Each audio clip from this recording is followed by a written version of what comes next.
Holy shit! A real fucking icebox!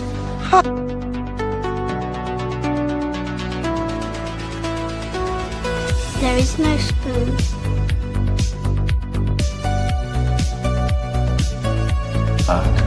What's wrong? Seriously? You auto-updating now?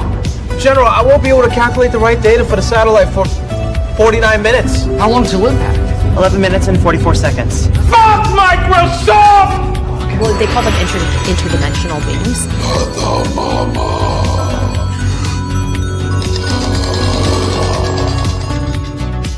He, specifically asked for you, sweetheart. By our powers combined, we give you the Galactic Family Podcast.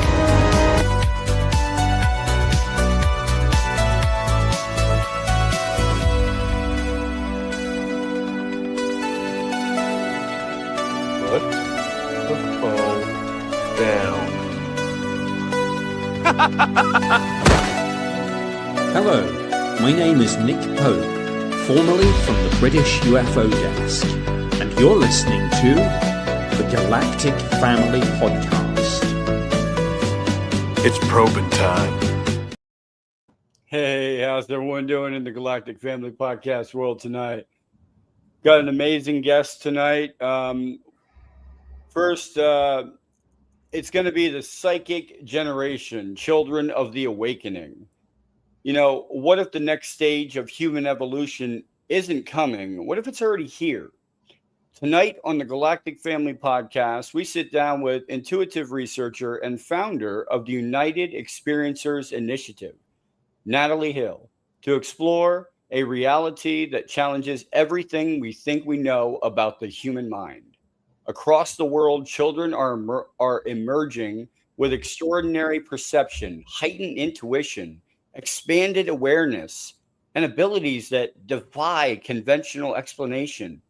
Through meditation, direct experience, and guided development, Nadalee has worked closely with these young intuitives, helping them understand gifts they may not even realize that they possess. She also shares the story of a mysterious gathering place where intuitive and savant children come together, drawn by something they don't fully understand, yet somehow recognize. Is this the new awakening of latent human abilities? Is meditation, not medication? Medication is bad. Get off medication. Meditation is better. If meditation is the key to unlocking what has always been there within us. George, what do you think? Yeah, I mean, I've had my own. If you spend enough time talking to anybody, after a set amount of time, you'll meet people who've had telepathic or psychic phenomena, precognition, clairaudience, clairvoyance, psychometry. The gifts are there, but we're kind of told in society. Oh, welcome, Nadalee. Thank you. We're on screen. Hello, welcome. Yeah, so I'm really hyped for this kind of conversation, to get down some more details with Nadalee and like learn a bit more about what's happening. Yeah, welcome. So Nadalee, what first led you into working with experiencers and intuitive individuals? Thank you so much for having me. And man, let's get into it because we have a lot to talk about today. Please. Okay. So as some of you probably already know, my story goes a little further back. About 2008 is when I started first seeing UFOs, and all kinds of UFOs, to be exact, like saucers, orbs, black crafts, triangles, you name it. But for like 15 years or so, they were just doing that, and they were trying to get me to realize to look inward, but they didn't want to like push me too hard. They wanted me to realize that on my own. But eventually I started looking inward. I started meditating and doing spiritual practices.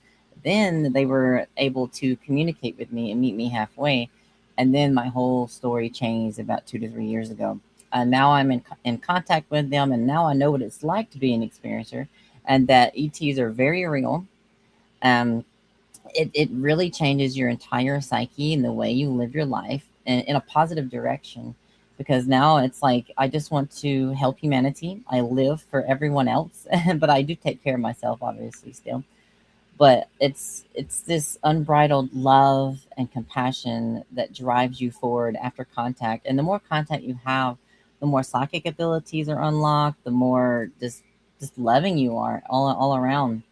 But that's what's really driving me to help experiencers have a voice and be protected and just have that platform to speak out. So that's why I created the United Experiencers Initiative, to help us.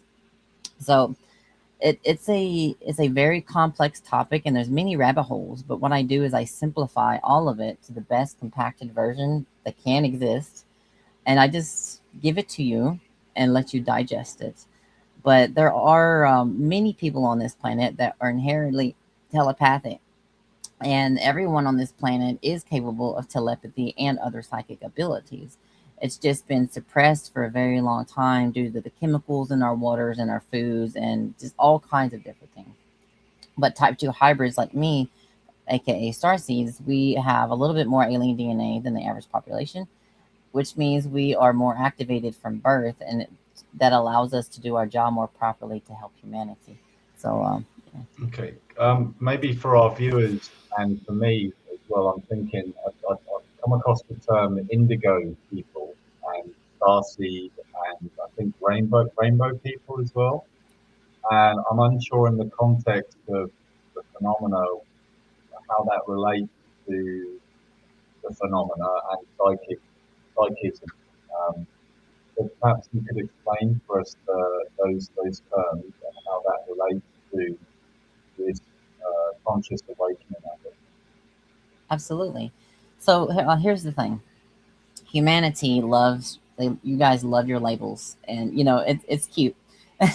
And some people assign their own labels to themselves and put themselves in boxes, and it helps humanity understand things. But it also complicates the topic at large. So star seeds, indigo children, light workers, all of these labels are technically the same thing, in my opinion. Okay. They are just grouped into different categories, whatever they want to identify themselves as. But essentially, they're all just star seeds. They're all souls that are here to help humanity to awaken other people around us, so we can activate them to a higher consciousness of existence, so humanity can be prepped to join the galactic communities at large. Okay, that's succinct and on point. I guess a follow-up question would be, with your awakening in 2008, how did you, when you were going through that, how did you balance, before and after, and how did that balance with your day to day? Was it difficult? Was it easy? Was it Jay used the word intuitive at the beginning there, and I'm a firm believer in things like intuitive feng shui and the ability to trust your gut, trust your instincts on all things. So yeah. So yeah, just a little correction. 2008 was when I first seen the saucers and the crafts, and then my awakening. That's okay. My awakening it was a slow transition around, I'd say, 2024. And so they first started contacting me in dreams, and then they started taking me on the ships shortly after. But as the effect it had on my psyche, so it's kind of like this thing where you remember stuff, and it's like, oh, this is normal for me. This has been going on for a long time, apparently, and now I'm realizing and remembering. So it didn't really have like a dramatic effect on me in that way. Like, it wasn't really hard to adjust for me, but it is harder for some people because they don't remember everything right off the bat. It kind of confuses a lot of people. But the more grounded you are, the more better you're going to be. Now, I'll talk about this a lot, and I'm going to be talking about it more everywhere, more often. Psychosis and going in spirals is an epidemic, and it really needs to be talked about, and it needs to be discussed, and it's unfortunate, but it does happen to experiencers. But the problem is that when we have these experiences, we don't question everything about it. And when there's a gray area you don't understand, put it in another box. My one of my friends taught me this. Put it in another box. If you don't understand, if it doesn't connect with the other dots, put it in a gray box, and later you can come back to it if you find something else that connects. But here's the thing: don't go out of your way searching for patterns, because once you go out of your way and start looking for patterns that are like in the trees or in the clouds and like every little thing, and the pareidolia takes over, and then you go down a spiral of just like madness. And what I'm trying to say is you have to stay grounded, okay, in a scientific way, in a very healthy spiritual way. So if you feel like you're going in a spiral and you're going out of control, if you're not feeling healthy psychologically or physically because of this, then maybe it's time to see somebody. But that's another problem, is there's not a lot of doctors and psychologists out there that are willing to talk to us in a nice, understandable way, because they don't understand the phenomenon. So that's why the UEI, we're trying to get doctors and people in a list that we can provide as a resource in the UEI database to help experiencers find people to talk to that won't pump them full of drugs and lock them away immediately. So there is a fine line, though, between psychosis and experiencers sometimes, and sometimes they overlap. So who am I to say that what somebody has experienced is not not the truth, right? What is reality? Reality, we're redefining what reality means in this decade, and it's absolutely wild. But we have to tread very carefully when it comes to this. So, anyway, I digress a little bit. um, I found myself, as I became more connected and understanding my connection, and my psyche started changing. I find myself sharing more love, being more compassionate, being more open. And I've always been open about who I am. I've never been, what to suppress who I am. I've always been my authentic self at all times. But now it's just like even more. I encourage others to be more authentic at all times. And that's where the childlike energy comes into play. Now, I don't think I've ever lost my inner child, honestly. Like, I love to play. I have a big imagination. But what the ETs have taught me is that imagination is creation.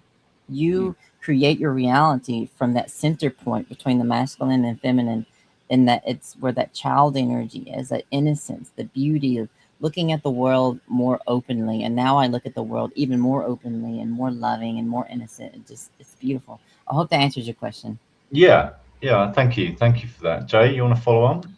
Okay. How did the United Experiencers Initiative begin?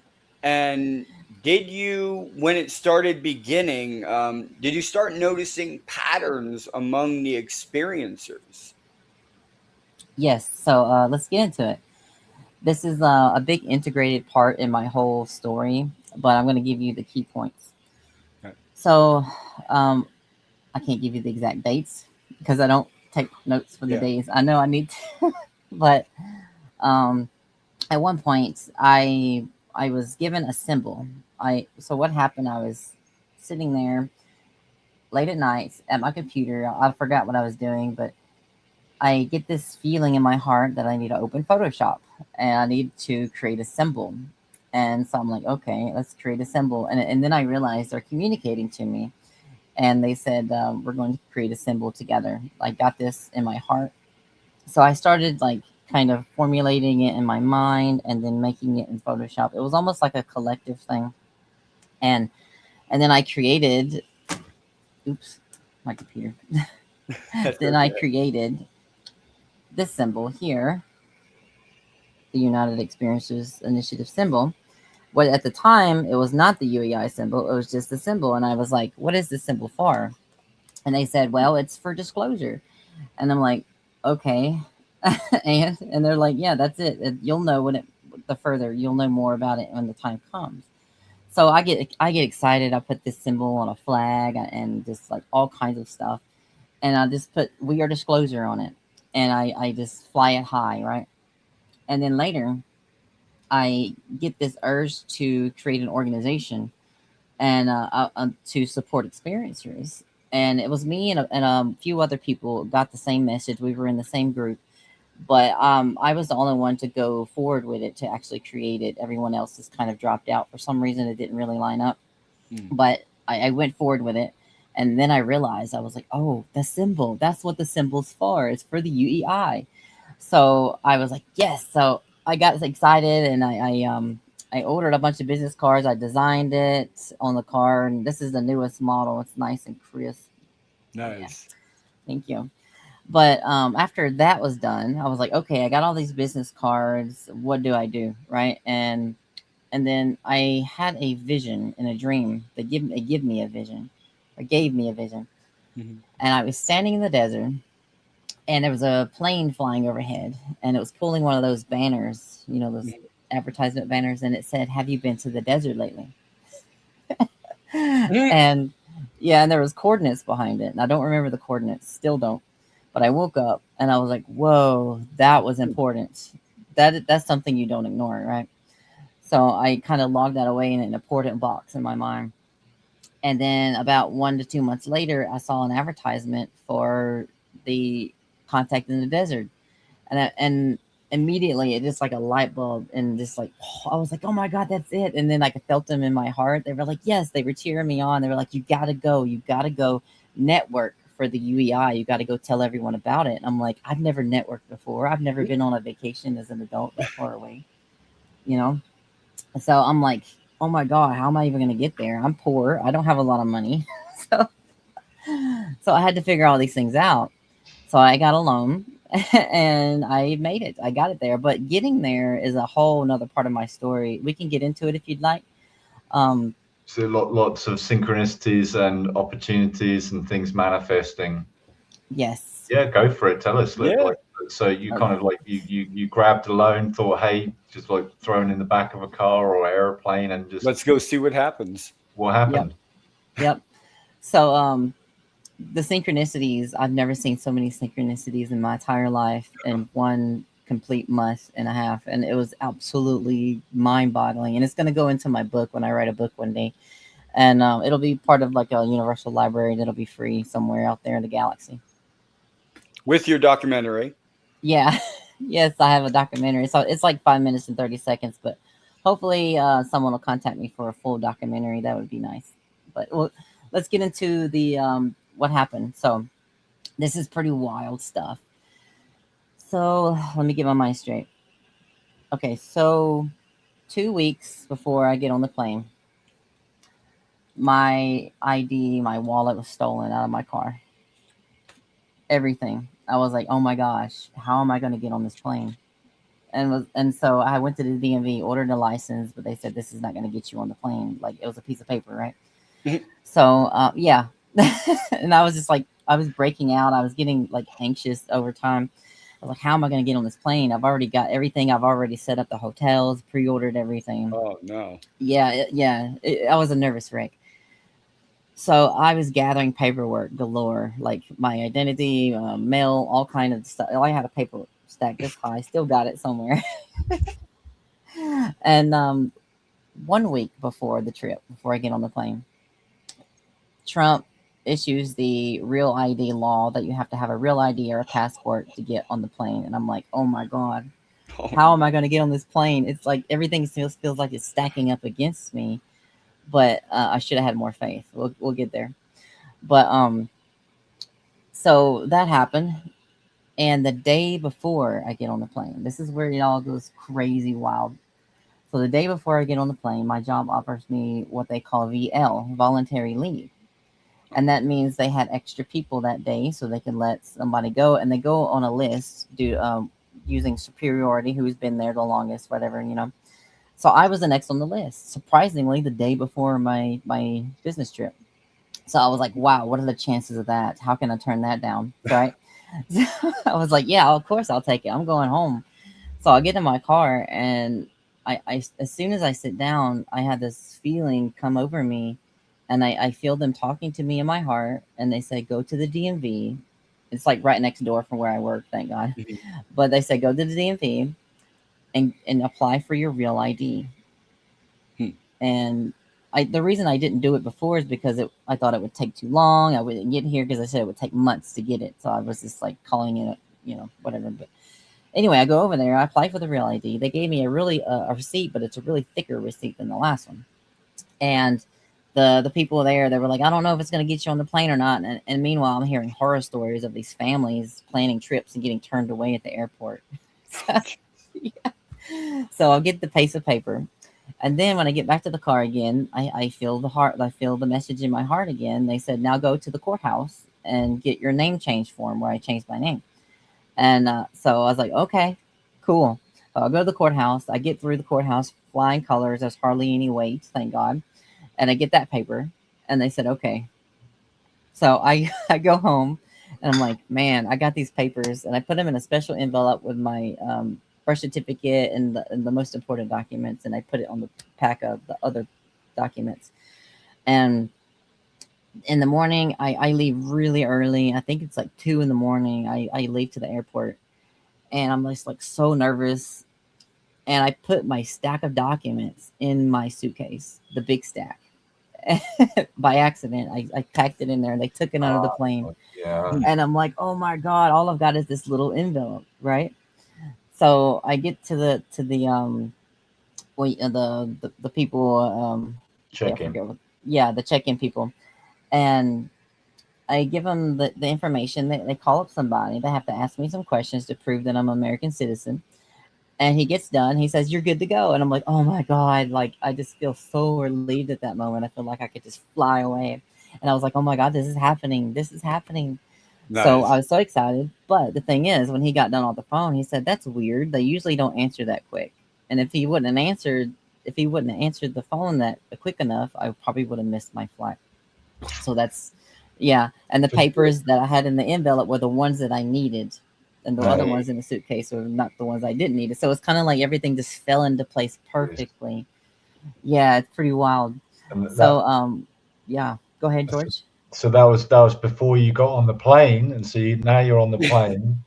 Yeah. On your way to contact in the desert on an unknown adventure with a fistful of dollars and some business cards, not quite knowing what's going to occur. So yeah. Crack on. So I know this is beautiful.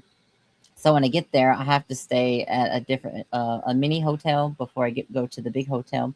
So I check in at the hotel, and because I don't have an ID, I just have paperwork. I'm traveling with just paperwork at this point, right? So I don't have an ID, and the woman at the check-in desk says, I can't check you into your room. I'm going to get in trouble. You don't have an ID, and, you know, this is against rules. She said, I'm going to let it slide, but don't tell my boss. It's like another one on top of it, right? So I'm like, thank God, someone is looking over me. So it was almost like somebody was pulling the strings or influencing people to maybe it's too far of a stretch to say that, but yeah, I don't know. It just seems really coincidental. But anyway, but when I checked in at a hotel, the mini hotel, I said, I had a personal, really nice conversation with the Federation. I said, okay, I'm going to level with you. I'm not a networker. I've never done anything like this in my life. I feel excited. I'm pumped, but I don't know what I'm doing. Like, this is like, why me? You know?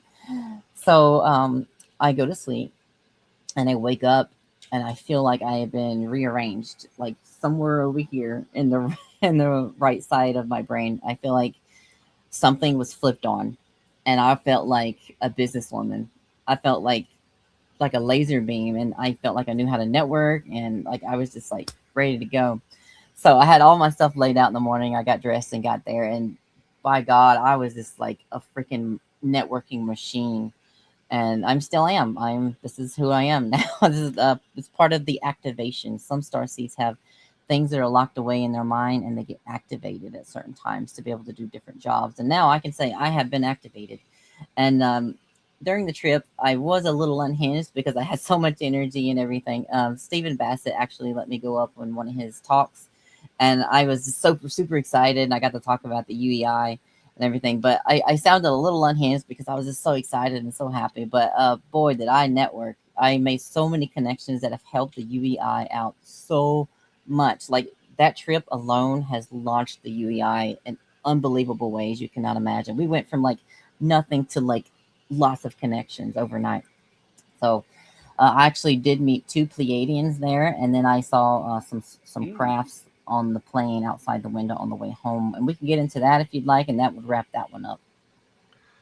I'm not sure I've met actual Pleiadians, so I'm a bit unsure of kind of how that works. But yeah, please give as much detail on this interaction as possible, please.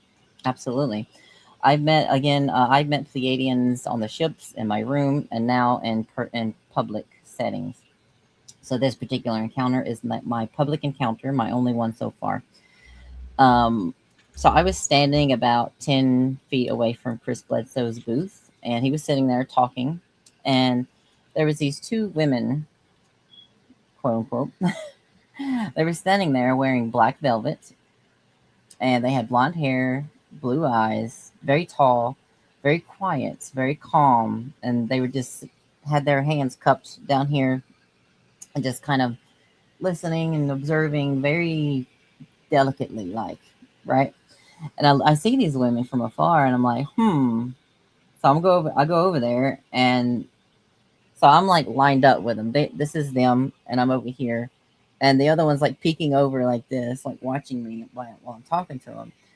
And as soon as I see them up close, I'm like, oh my God, they look like Pleiadians. I was like, whoa. And then all of a sudden it just went, and then I was like, oh, the UEI, yeah. So it like left my mind. So I started talking about the United Experiences Initiative and talking about all that. And then they were just smiling, nodding, didn't say a single word. And they seemed very calm, very angelic like, and their hair had like a tiny little rainbow sheen to it. I noticed that. The velvet was very thick, and that also had like a holographic sheen to it as well. But the whole time I was talking, they were just nodding their heads, smiling, just very calm.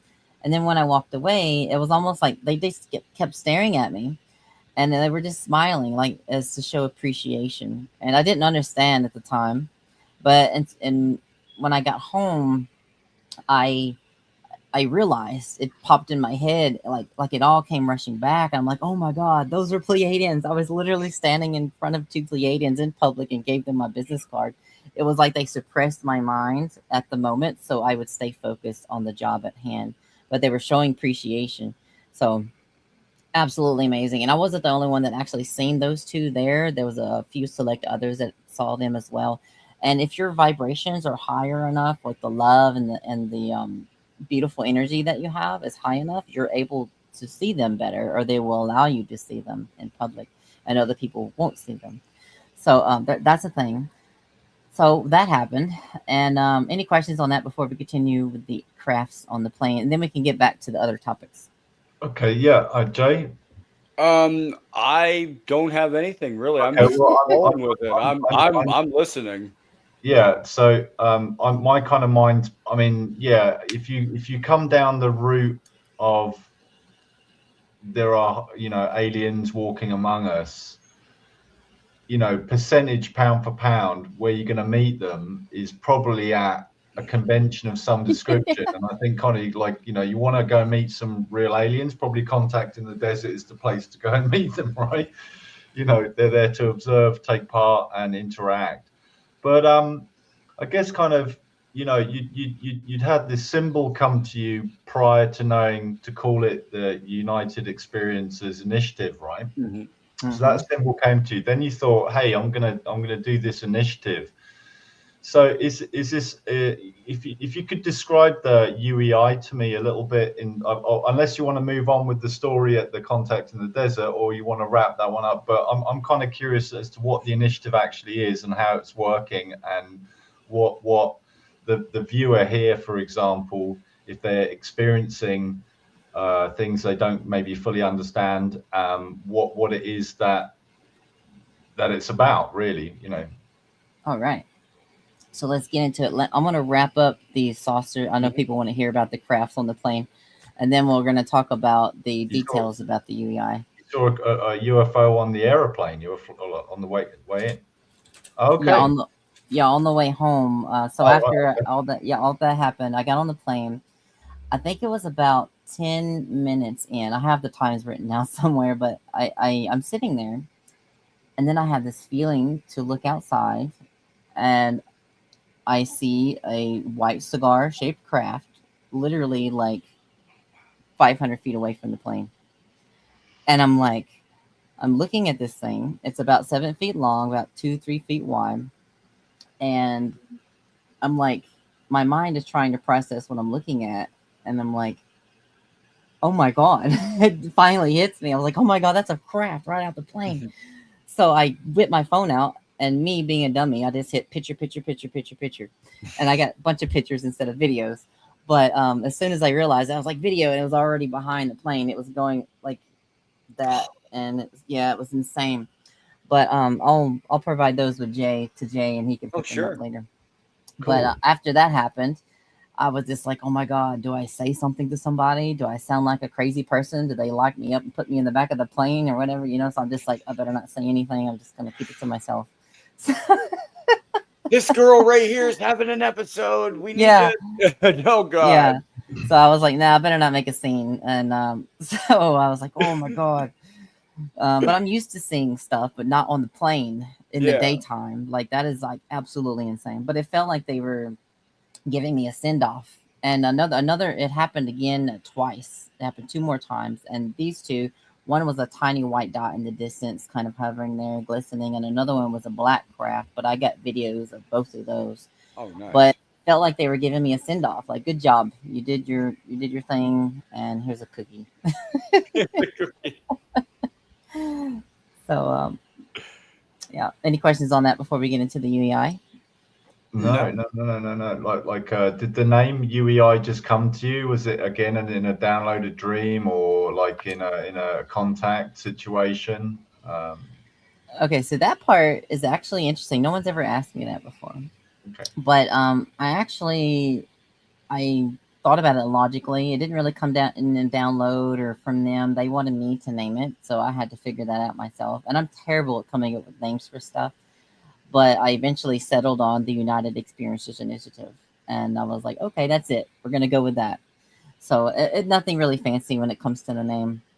The ETs, some of them don't even have personal names. So like labeling things and names isn't really their thing. And I think that's probably why I have a hard time labeling things as well. But okay, so the United Experiences Initiative is a nonprofit organization, 501c3. And it is established to help experiencers, one, have a voice, and to be a part of disclosure, because the data that we provide is important. As you already know, Trump asked the Pentagon to release the UFO files, and the Pentagon said no. And then he gave it to Arrow, and we both know that Arrow has a track record of lying. So he literally just gave them the full keys to keep doing what they're doing. So it's official at this moment, probably indefinitely, maybe, that we're not going to get disclosure from the government. The government, it's a brick wall. This is why the UEI exists, to be disclosure, to help people tell other people what we've encountered, the message that they have given us, which is love and unity, and to help the planet. They have taught all of us all of the stuff independently across the board, and now it's time for us to have something to gravitate around to help humanity. So for one, it validates us. Okay, it gives us that strength, that backbone as an experiencer, and say, hey, I am part of something. There are millions of us out there. We're not alone. And the more of us that speak out, the more of us are going to realize that you're not alone. So it's like, I use this analogy. Like, you could be at the grocery store checking out, and unless you talk about your experiences, the one behind you is not going to know that they're not alone, that they have had experiences as well. So the more you talk about it, the more everyone around you is like, hey, I've actually had that happen to me, but I'm scared to talk about it. The UEI was designed this way to help you be more brave, to help you talk about it and develop those spaces. And then those spaces, from those spaces that we develop around the world in different groups, we can go out from there and start teaching the society all around the world about ETs and the messages that they've been giving us, which is we need to help the planet. We need to work on psychological health, spiritual health, and planet health. All that stuff is very important because everything is connected. And then we're going to go further in the future, and we're going to make a split group later on with a 501c4 to help push legislation to help the planets, let's make more strict laws against pollution. And then we're also going to do a law protecting experiencers so we can't be discriminated against in the workplace and the public sector, or even in the government sector. That's a good And then, thank you. So there's that. And then a little further down the road, we're going to establish school systems or sanctuaries. And I'm planning on coming out soon talking about the Griffin Sanctuary. It's a project that I've been working on underneath the UEI. So what it is we're going to be teaching psychic abilities, how to contact ETs, spiritual health, mental health, all that good stuff.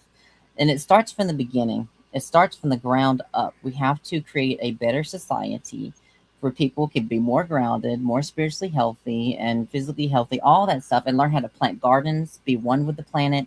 So those kind of classes in the Griffin sanctuaries are going to help push humanity forward into a new society that will also push humanity forward to making first contact first, reaching out to the ETs globally on a global scale first.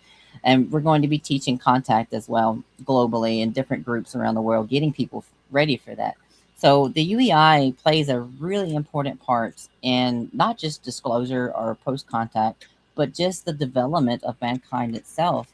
And I'm predicting that it may be the most successful nonprofit organization in history to climb really fast, because there's lots of people out there like us that want to help humanity, that want a better world. We don't want wars. We don't want to do 9-to-5 jobs anymore. We don't want to have to pay for health care and suffer. We don't want to have to be homeless when there's people living in condos, 4 or 5 condos and yachts, and it's absolutely ridiculous, right? So we want a better world, and the UEI is going to give you that platform to speak up, to come together, and to help the planet be heaven on earth.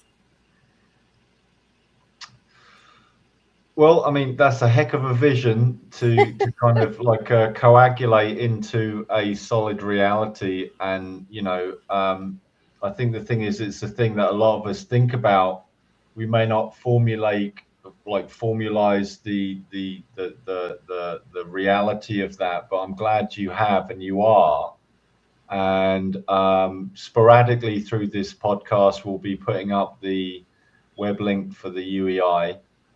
And I hope our viewers who watch this now and later, after the fact, can sign up and get more information. Do you have a mailing list there? Is there like an email subscription? There we go. Yes, we now have the mailing list set up. So I haven't sent out a mass email just yet. We're waiting to get a bunch of members, and then I'm going to send out the first email, and we're going to create different groups, like in WhatsApp. Probably going to use WhatsApp for now, and then we're going to have. So the problem is, like I've noticed this in other organizations, communication. Communication is key, and it's what makes an organization or what breaks an organization. You need the people to be able to communicate with each other and understand the flow of things. So I'm going to try to set up a really, really nice communication flow. But we're going to get people together in different chapters around the United States and other countries as well, so they can come together. If they become a UEI member, you can have a UEI lead in that area. You come together and have meetings.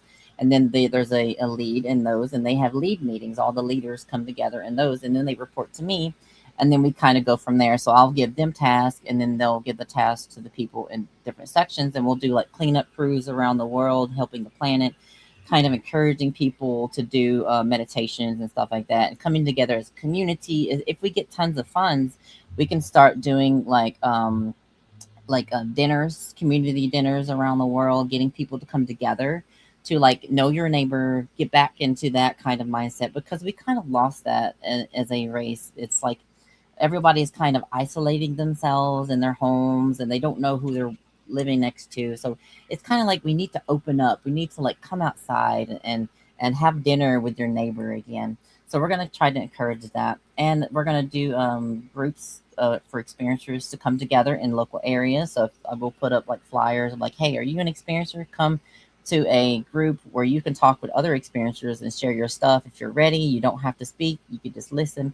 Kind of get them to understand that there's a lot of us out there, and that will also encourage them to join the UEI and to go forth and help the planet some more. And then we can encourage other people that are not experiencers to help the planet. So it starts with people who have had these experiences and these life-changing, beautiful encounters that light the fire in your heart to help humanity. There's a lot of us out there that have that fire in our heart to like want to do something to help humanity, but we don't have a central system to do that. A lot of people feel alone in this, and they're not alone. So yeah, I myself, Natalie, you probably already knew this, me and you have talked before that I got my own message myself that was start the Galactic Family Podcast so I can what? So I can get more people out there like you that are and push their information out. That's what I was given exactly awesome. A year and 2 months ago. I was given that by it was a Ariana, which is someone that I've come to know as a friend and possibly even maybe out there in the world it has it's beautiful and we started that so that we could do this. We started the Galactic Family so we push out more information about this, and that's exactly what we're going to keep doing here.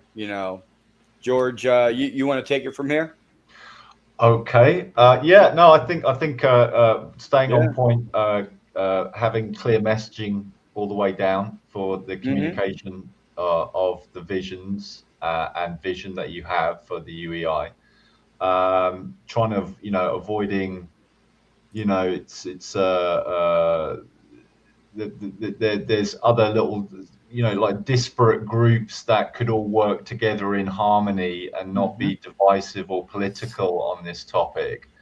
On another channel in a different group completely, me and a couple of other people here, we run an open mic for experiences, and we have people who are behind a username or what their given username is, and sometimes they talk about things that their own brothers and sisters don't know about, or their parents. They've just been stigmatized so much to be able to talk about these things, and so anything that kind of removes that stigmatism, removes that embarrassment, removes that fear of being derided is genuinely positive. I mean, I think kind of in relation to experiences concerning UFO, NHI, UAP, and associated phenomena, right the way through to how you interpret that through whatever belief structure you have,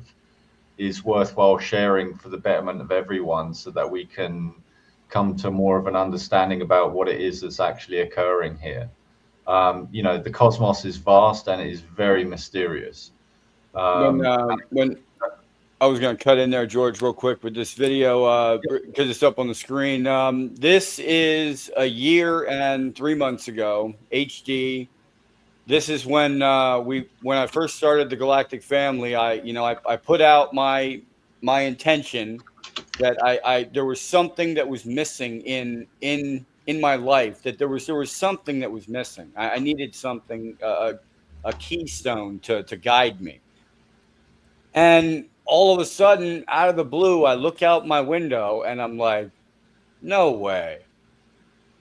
There's no way. And my girlfriend is sitting there and she's so freaked out. She's like, what is it? And I'm like, I have no idea, but it's beautiful. And, this beautiful orb-like thing was about maybe 400, 500 feet off the ground. I was taping it, zoomed in, and it was incredible. Like, it wasn't just the vision that I got from looking at it. It was the intention behind it. Like, the feeling I got from it was beautiful. And this is when I started the Galactic Family, the podcast. So that's like a background origin story, which is awesome, Jay. And 1 year down, here's to many more, and continue giving people a platform to be able to share their knowledge and understanding is the way to do things, you know. And here, So, we like to feel we're enabling people to come forwards and sharing the things that they're doing for so yeah, it's an honor.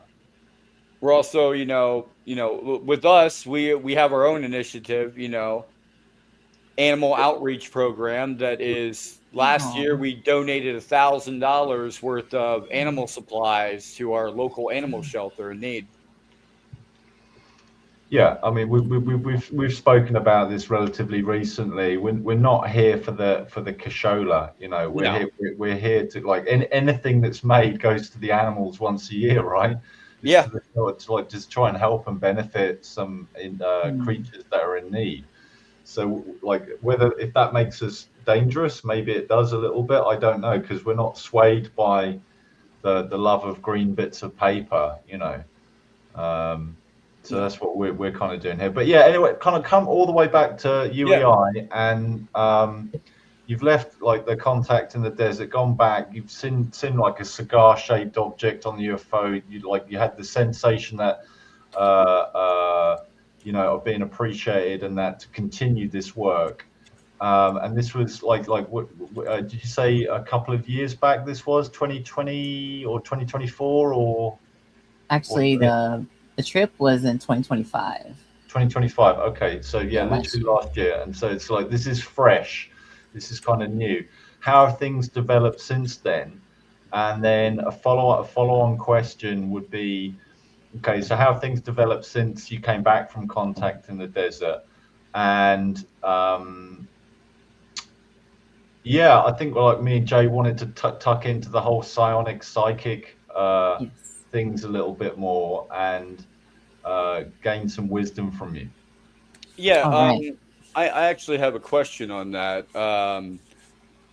Humans, do you see empathetic children are sensing emotional energy? Do you think that is that's a part in it as well? Oh yes, absolutely. And to answer the other question, things have kind of, like, smoothed out a little bit, but, like, they're not like fireworks going off still, but every now and then you'll get, like, something happening where I'm supposed to talk to somebody, and I'll get this urge to join this meeting or something like that. So it's kind of, like, smoothed out a little bit, and more instead of concentrated in, like, a whole week, it's just, like, kind of over a period of a month, and, like, some stuff happens. So stuff is happening, and I'm still being guided here and there. For the most part, it's kind of smoothed out and calmed down. But I am making progress with the UEI. We have some more job descriptions. We're going to be posting those very soon to get more board members. And right now we have 2 board members. But I actually, I don't know if I can disclose this, but let's just say I have a meeting with someone next week that was talking with people in Congress. Let's just say that. So that's... Good things are coming. Yes. So I'm making waves. The UEI is making waves. And so people are starting to listen. They're starting to show interest and perking their ears up about this organization. So it's time to, buckle down and do the work. And I'm like, why me? I've never done any of this. So I'm literally learning and doing this stuff on the go as I go. So I'm like, I must be doing something right. Yep, that's what we're doing here too. Like, we learn on the go. Like, it's been a flow of time for us too here. And, like, do you think that? All right. Do you think it's traumatic experiences that activate intuitive perception, or is it meditation that unlocks the psychic awareness part? I think it's a little. Okay, so let me explain that. Yeah, it's a little bit of both. So sometimes you might get a tug at your feet in the middle of the night, or something might happen in your house. It's just, sometimes that's just them trying to remind you that they're there, trying to get you to open your mind to what is possible. And it's either that or showing up in the sky in a craft, or showing up physically in your room. But the thing is, they don't want to scare you too much. They don't want to frighten you. They want you to wake. They want to wake you up. and get you to question reality. And when I seen my first flying saucer in December 23rd, 2008, that's when I started paying attention. That's when I started waking up, but I didn't realize the full story till later. But so being experiencer and being in contact with them does open you up to the phenomenon even more over time and awakens your psychic abilities. Now let's get into the telepathic stuff. I know you guys wanted to dive into the whole psionic stuff that's going on. There is a movement going on right now. If you're listening to this, if you're not aware, there are people out there teaching people to see blindfolded and just different things like that. And lovely cat, love that. Your cat just walked in front of the camera. Mr. Meow. The Delilah, I think her name is. I'm supposed to be setting up a meeting with her at some point, hopefully. But she's teaching people how to see blindfolded, and she's her and what's her name? The one that does the podcast. No, the telepathy tapes. Yeah, telepathy tapes. Sorry, I had a brain fart. Telepathy tapes.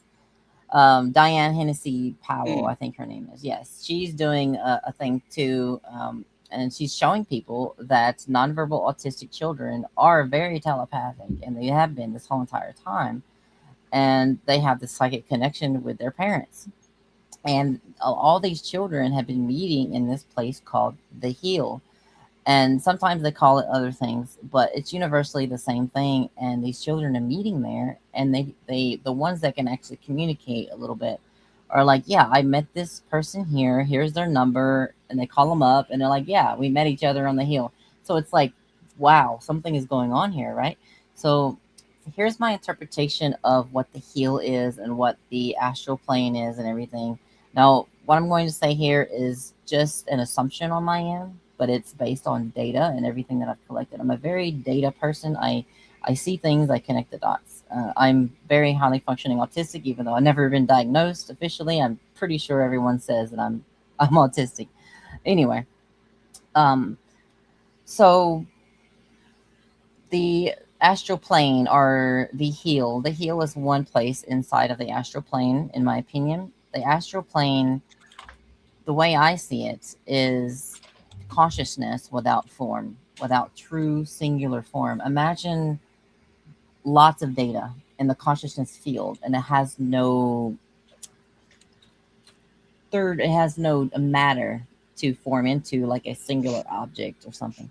So it's like a flow of ideas and information. It is literally the reality internet of all the universes. All realities are connected to the Akashic records as a consciousness mind. It's like a fluid, and we can access this astral plane and the places like the Hill and other places where we can meet beings in the astral plane that exist either on other planets and other dimensions, other timelines. So it's kind of where everything merges together in the in-between fluid of consciousness. It's like a liquid, so to speak.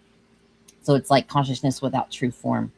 And that's kind of what I figured out. But again, that's just my assumption on that matter. Now, when it comes back to telepathic abilities, again, everyone has the ability to be telepathic, but nonverbal autistic and highly functioning autistics, we have a more enhanced version of telepathy.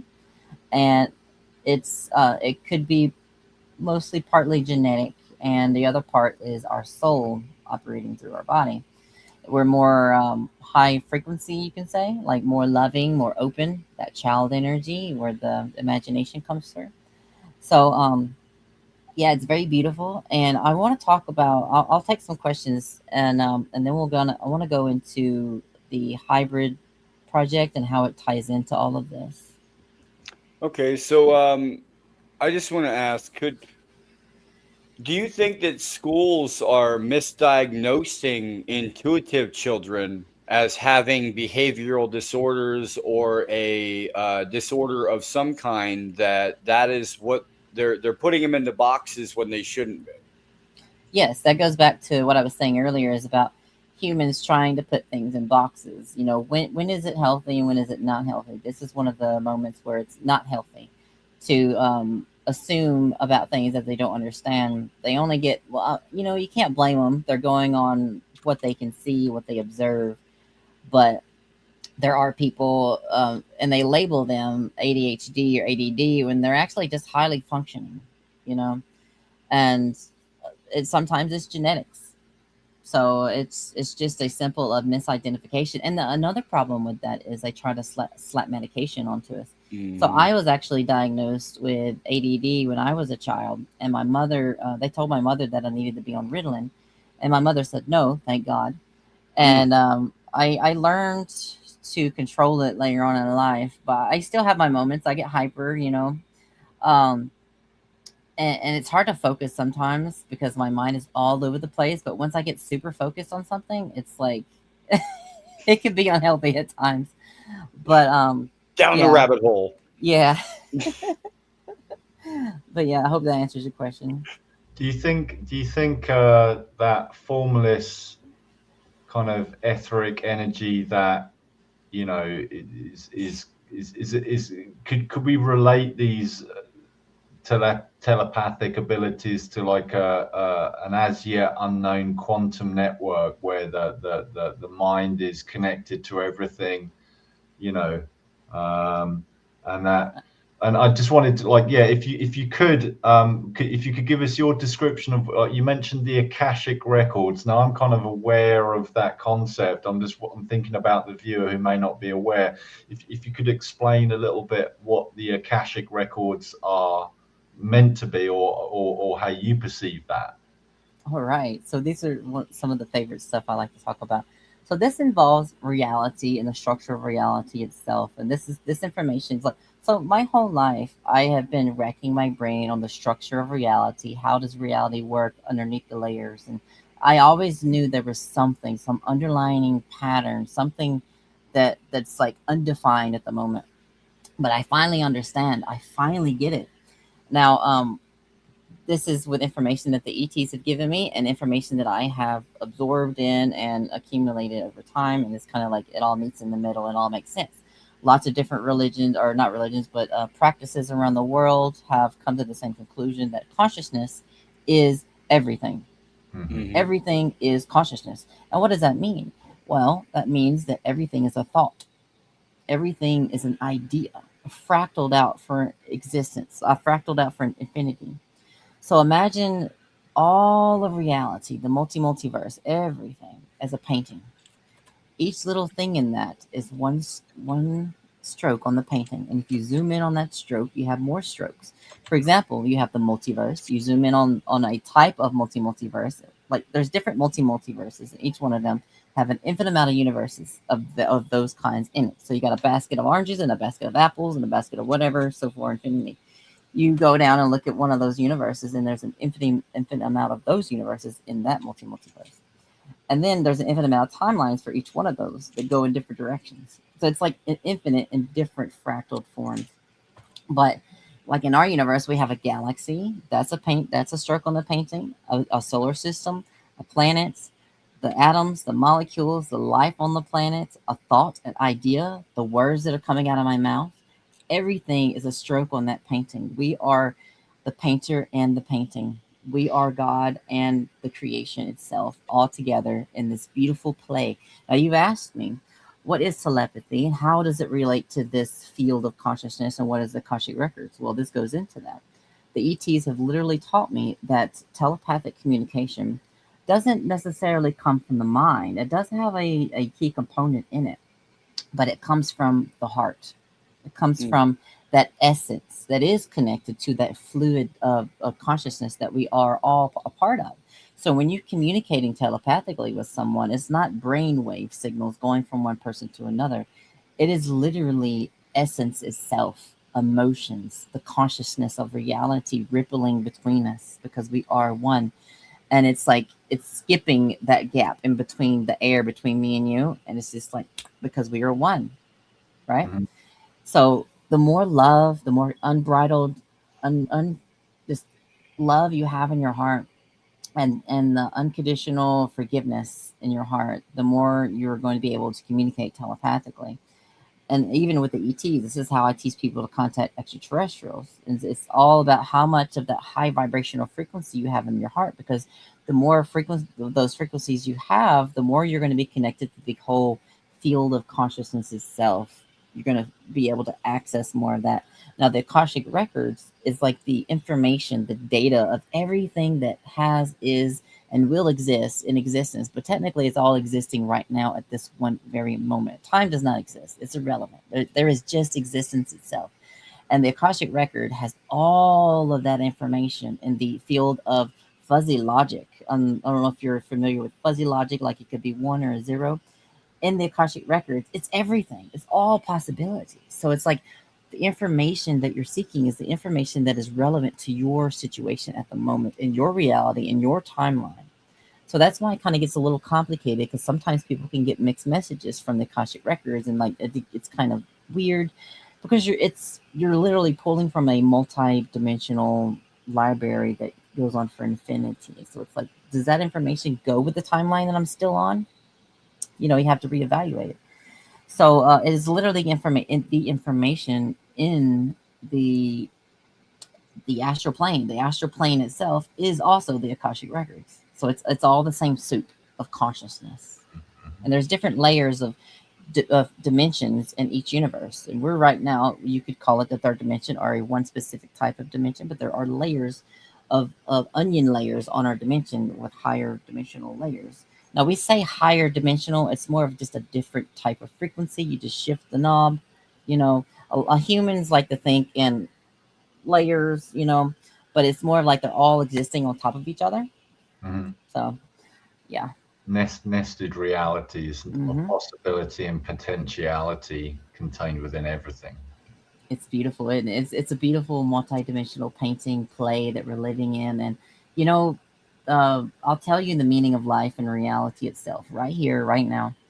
And to everyone that's listening, the meaning of life and everything is just to exist, to love, to be in love with life and have experiences, cherish life, create life, protect life.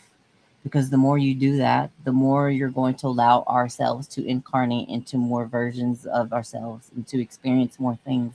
So to perpetuate life is to support life, to support us experiencing new things and learning who we are as a universal consciousness on a grand scale. Solid. Yeah. Here's my question then, and then we can move on from this topic. How can parents better support intuitive children in a meaningful way? That's a really good question. And there's some, as far as I know, there's not a lot of good resources and avenues for that right now. And I'm glad you bring that up, because the UEI, we're going to create that in our resource library. So our resource library is going to have different sections in it. One for experiencer healthcare, and one for that, and all kinds of other stuff.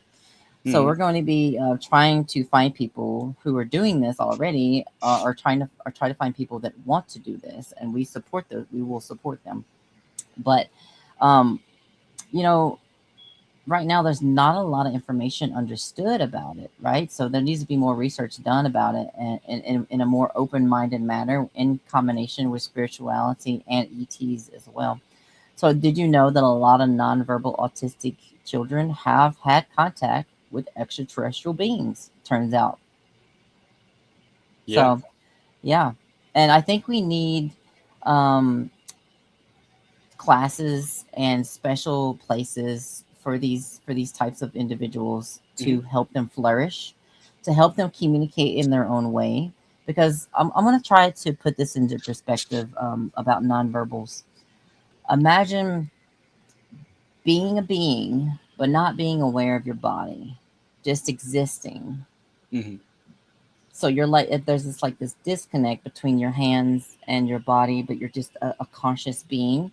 So they are more outer aware. They're not contained in their body. They're just kind of like an essence communicating with their brain slightly. And it's like they're just picking up stuff in the field around them and people's minds and their hearts. And so, of course, scientists and people don't understand that, so they don't know how to teach them and put them in classes and stuff like that. Now, when it comes to classes in general, let's talk about that a little bit, and then we'll go back to the hybrid stuff. Schools are outdated. not just the fact that we don't have special kinds of classes for nonverbals.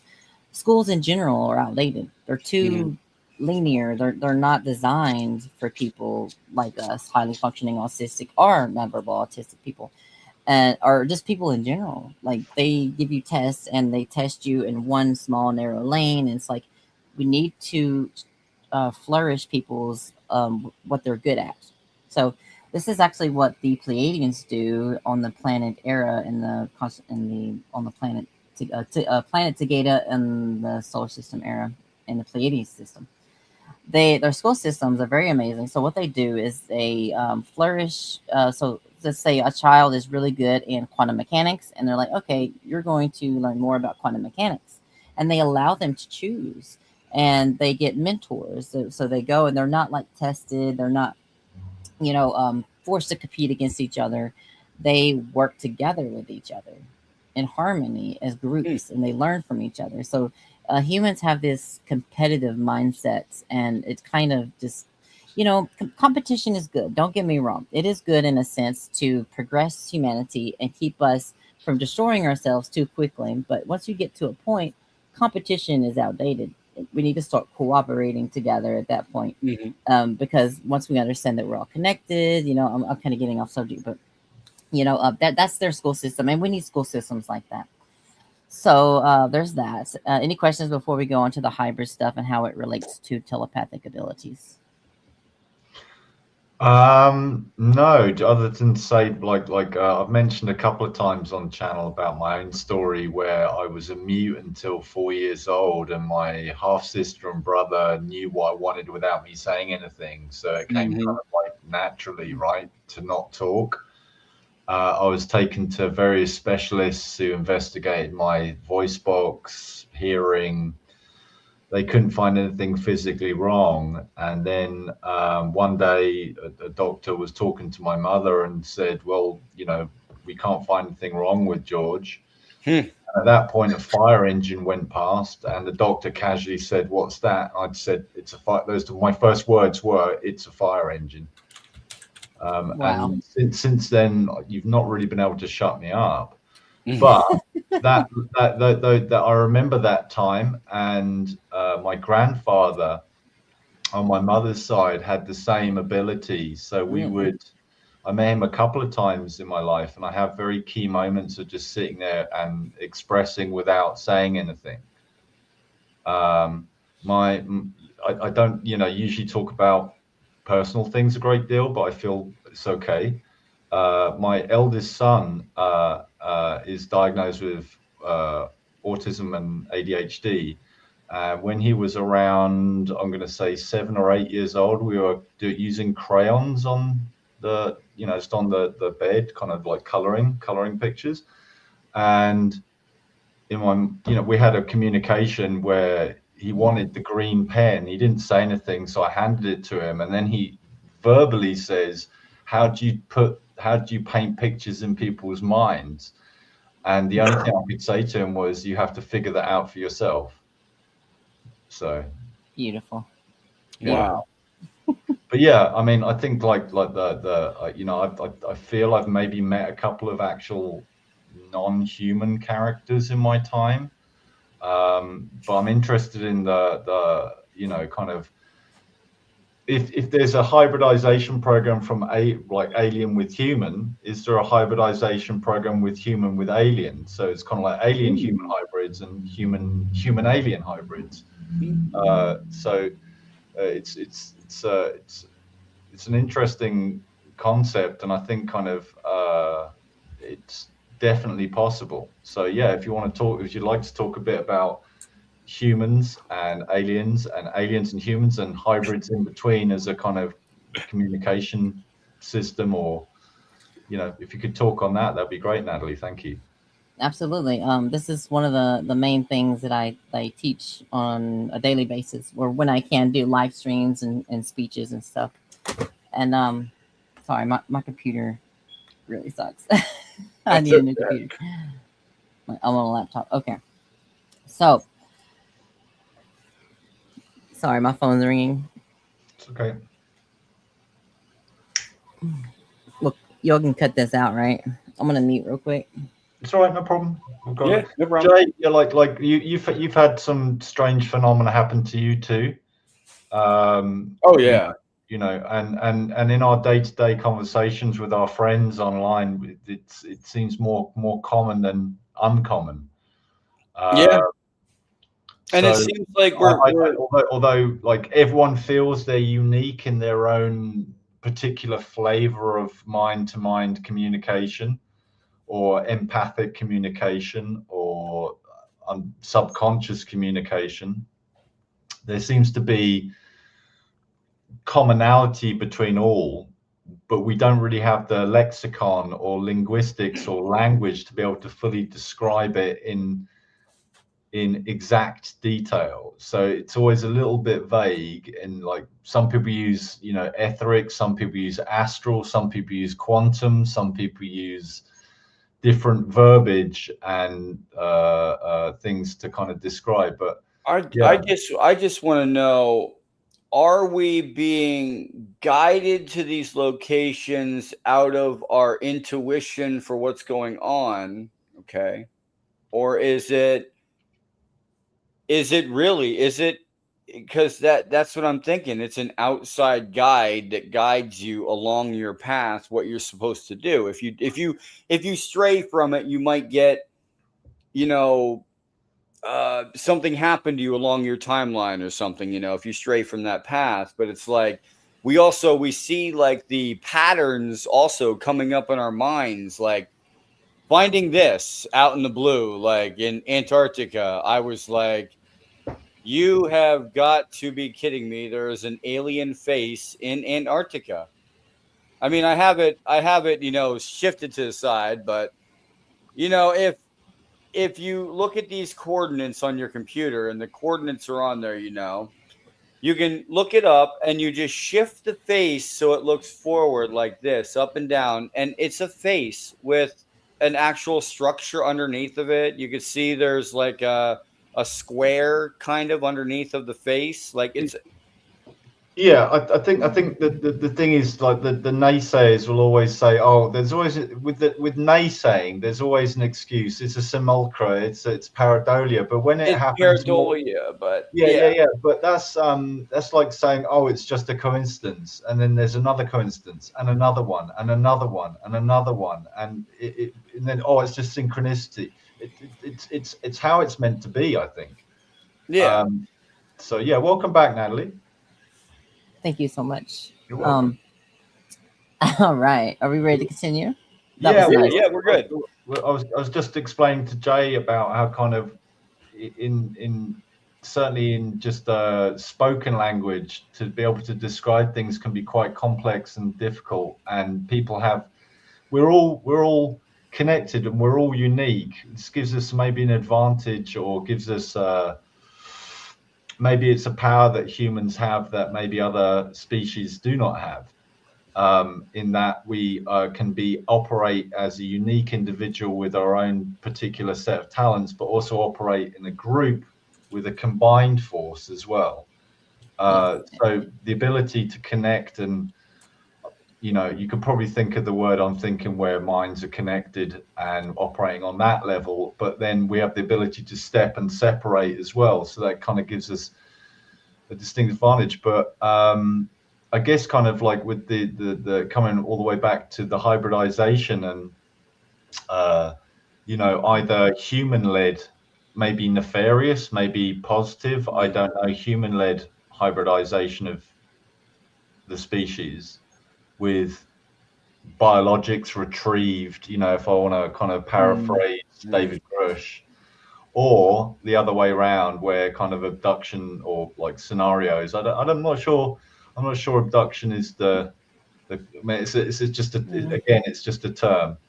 But yeah, if you could talk on the hybridization program a little bit, that'd be great. Thank you. Okay. So you mentioned government hybridization. Now, this was actually brought up in Congress in a way where I forgot her name. She asked David Grush, where do you have any knowledge about the government combining extraterrestrial DNA with soldiers, creating super soldiers? Now, this has been in science fiction for a while, and here and there, in some video games and different things. I've seen it. Now, as they say, there is truth to everything. There's truth, a little bit of truth in everything. And now, I can't say with certainty that is true, but I would not put it past them to try to create a hybrid soldier with alien genetics. Okay. With that said, that's all I can really say on that matter. I can't confirm that one. So, but I can confirm that I am part of, personally, of a very popular, not popular, but the most prominent hybrid program on the planet. There are multiple programs going on. I don't know the details of all of the other ones, but I just know the details of the one that I'm participating in. This one doesn't necessarily have a name, but it's one of the main biggest hybrid projects that have been going on for thousands of years. And there are 3 different types of hybrids within this category, and we're going to break down all 3 of them. Mm-hmm. And I urge you to have an open mind, and I'm going to explain this in a way that's very easily digestible.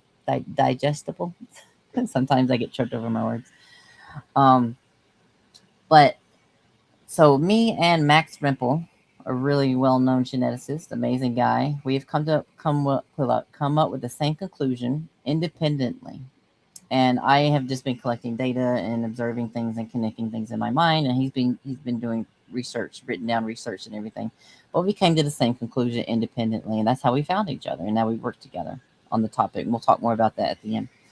So there's 3 different hybrids within this program. Type 1 is 95 to 99% of the population. Everyone on this planet is an alien hybrid. All of you have genetic manipulations that have happened thousands of years ago. There are no purebred humans on this planet. Humans are all hybrids. Okay, so type 1, you guys have a small amount of alien DNA inside your genome, just enough to change you slightly, or to give you back problems, make you more sensitive to the sun, sunburn, stuff like that. And there's type 2 hybrids. Type 2 hybrids, we have more alien DNA than the average person. And it's a really small percentage, but there's 8 billion people on the planet. Even a small percentage is a lot of people, right? There's like millions of us probably. So what is a type 2 hybrid? How did we get more alien DNA, and why do we have this DNA? Well, I'm going to break it all down for you. I promise. Most of your questions will be answered when I talk about this stuff. And so, okay. So first of all, how do we get this alien DNA? Well, we get it over 4 generations of DNA alterations. So what the ETs do, the Federation, the ones that are working on this project, they pick out a family in the type 1 category that has the most alien DNA. And then as the mother gets pregnant, they go down and insert more alien genetic material in the embryo. And then when that woman grows up and gets pregnant, they insert more alien DNA again. So over 4 generations, they are inserting more and more alien DNA. And by the 4th time, you get someone like me. Now, the reason that we have this DNA is so we can do our jobs more properly. And who is we? Starseeds, souls. So there are certain souls that go to the Federation and they say, hey, I want to help out a civilization or a group of people to help raise their consciousness and get them out of tyranny and break through systems. Where can I help? And for me, it was Earth. They were like, okay, you can go to Earth, but we have to create you a particular kind of body for you to be able to do your job more properly, so you can be more telepathic, more connected to people on the planet, and for us to be able to communicate with you easier. But once you realize that and start working on yourself. But with that said, type 1s can be telepathic still, and you can have everything that type 2s have. It's just a little harder to get there. That's all. You have to work a little harder. We just can play the instruments easier, so to speak. Our bodies are like the instruments. They're more fine-tuned from the start. Now, there are lots of characteristics and signs, and let's go over them. So, from a lot of us are born as preemies, and not all of us, but sometimes the mother also gets sick with us when she's pregnant with us because of the genetic mismatches. And then there's also a lot of us are highly functioning autistic, ADHD, ADD, whatever label humans want to put on us, nonverbal autistic. But just because you have those don't necessarily make you a type 2 hybrid. I just put that out there as a disclaimer. And I don't know the percentage, but I'm guessing that there's more Rh negative blood in type 2s than there are in type 1 categories, but I don't know the data. I don't have the data to support that. That's just my theory. But type Rh negative blood can be found in type 1s. So there's that. So just throw it out the water. Just don't worry about that. A lot of people go down the blood type and they just lose their minds. So some other main characteristics of a type 2 hybrid are being highly telepathic, being as a child, like we talked about earlier, George, and well, being more sensitive. Coincidentally, I was born by cesarean. I'm not sure in kilogram, but I was a very, very large baby. I didn't want to, I was happy, and yeah, it was warm and red and nice. And you are 100% correct, Natalie, on that, which was it's the chromosome 2. We're all hybrids because of the fact that I put in the side chat, human chromosome 2 was formed by, first we had 48 chromosomes and we reduced it down to 46 because one split, one got deleted, one split, and the offshoot of that became human. So yes, you are 100% correct on that. That we are all hybrids, and it's proven. Proven through science. If this hadn't happened, we wouldn't be here. Oh yeah. They kind of slingshotted human evolution so we can evolve much faster. And why? I don't know. I don't know that part of the story, but I do know that humans and the Earth in general have been visited by many, many races over millions of years, even back in the dinosaur times and pre-dinosaur times. And there's been footprints found in the geological record, like when lava was all over the planet still, when there was nothing else. So it's like we're late to the party. And we were just surrounded by all kinds of life this entire time, all growing up. So we're just kind of like smack dab in the middle of the party. But anyway, getting back to the hybrid stuff. So we're very high. Type 2s are very highly sensitive to people's emotions, the environment, chemicals in the air, the water, and medications. Human medications don't react the same way to us. Interesting. You should mention that. Yeah, I get that all the time. They're like, speaking of. So yeah, it's like anesthesia doesn't really react well to us. I know that personally. I'm redhead. You can't see, but I'm redhead, so I'm I process my own vitamin D, have a higher pain tolerance, and need more anesthetic. And medications don't really work on me the same way that they're meant to. So exactly, and let's see. So there's that, and then you have the other drawbacks. Let's see. Did I talk about? Let me center myself real quick.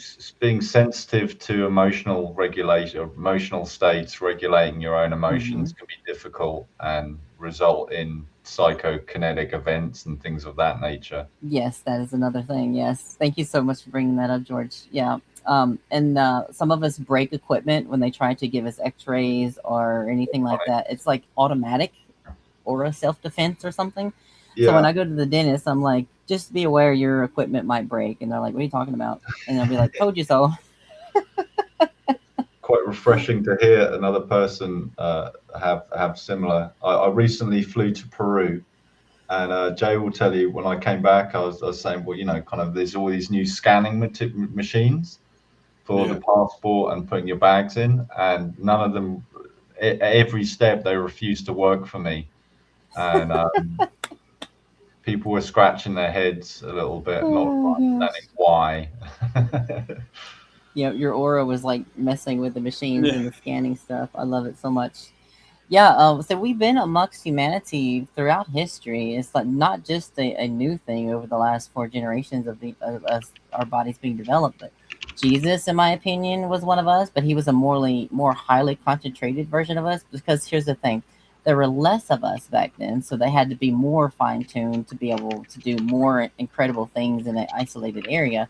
But now there's more of us all around the world, so we don't have to be as I don't know the right word, like uh, you know, yeah, you get it. We don't have to be as glorious as Jesus was and Buddha and all the other ones, but you know, we existed throughout time in different pivotal moments in history, and a lot of us have information embedded in our minds, like how I talked about earlier, how some of us get activated, and it's just it's a lot sometimes to digest, but you know, we live in a very complex society, world, and reality, and we're just now trying to understand all of this stuff. But this is the reason, you know, we're here. We're like a back door to this whole thing. So the thing is, the Federation can't interfere directly with humanity. But the star seeds, type 2 hybrids, we exist because we're like the ground soldiers to help humanity help themselves. We're not doing the work for you. We're giving you the tools. We're giving you the UEI and other organizations to come together for you guys to help yourself. And I get this question all the time, and people are like, why don't the Federation come and help us and get rid of all this stuff and the tyranny? Like, yes, of course they can do that, but you're not going to learn a lesson from it, and you're going to do it again. You're going to be right back where you were again, eventually, even if it takes 1,000 years. But you have to get to that point of acknowledging and feeling and knowing that we're all connected. And, you know, that's why starseeds are here. We're here to guide you to the water, but we can't make you drink it. And it's not a cult. It's nothing like that. There's no strings tied. You know, we just want you to have a beautiful time on this planet and not be stuck in a tyrannous system. It's just awful, you know. But anyway, I digress a little bit. Some other side effects, psychological stuff when it comes to type 2 hybrids or starseeds like us, is that we feel like there's this urge in our heart to help humanity or do something, even from birth. Some of us feel it from all the way through childhood to adult. It's like this, I'm going to do something to help humanity. I want to help. I want to do something. I want to do something great, whether it's invent something or do whatever. But you just have this urge inside of you. And you also have this urge of like going home, but you don't know where home is. And you feel like your parents aren't really your parents. You feel like they're just kind of babysitting you. And you stare at the stars a lot and you just want to go home. You don't understand, but some of us do. So I think that covers everything. Yeah, I'm reminded of there's a little, I guess, meme thing with David Bowie being asked, you know, what do you do? And he just says, I'm visiting. You know? Yeah, we're all just visiting in these vessels. Yeah, time. Yeah, I think kind of having that kind of inner mission, that inner, you know, like you have obviously your own personal soul journey, or your kind of what you're here to experience, but having that innate, you know, non-religious, non-cult overtone of just being able to help and assist people along the way, holding doors, you know, like I'm reminded of you know, Gandalf, and you know, even the smallest of people can change the course of history just by, and it's small acts of kindness that mount up to really big things. So whilst I'm not discrediting having really big changes in the paradigm, actually the spirit of good is born out of small acts of kindness and gratitude, you know. That's right. And I do that every day. I hold doors open for people. I say amazing things to people, and people that I work with, I just say, hey, I love you guys. I love you, you know, and I just say I love you to the universe now. I just love everything. I love all of existence. You could just feel it. And it starts small, like you said. It starts with simple acts of compassion, and it builds more and more, and to the point where you're just like, I love you, and you mean it to everything.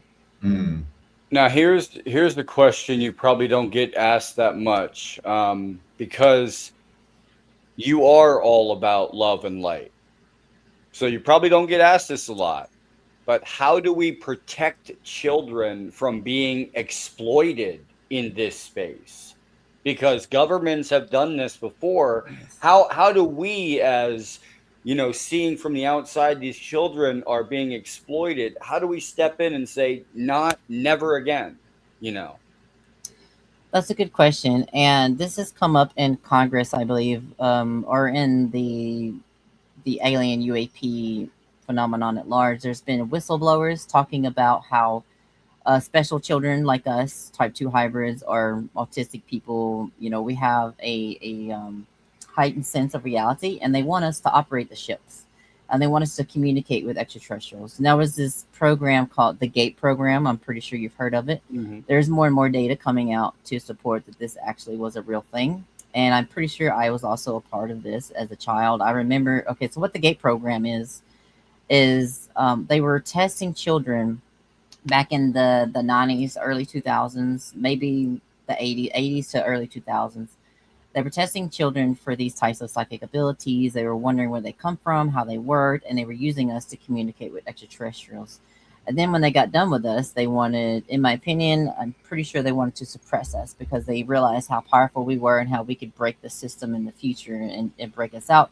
But it didn't work. Their suppression didn't work because they made us drink this pink liquid. I remember drinking the pink liquid, and I remember them taking my blood a few times, but it's really fuzzy.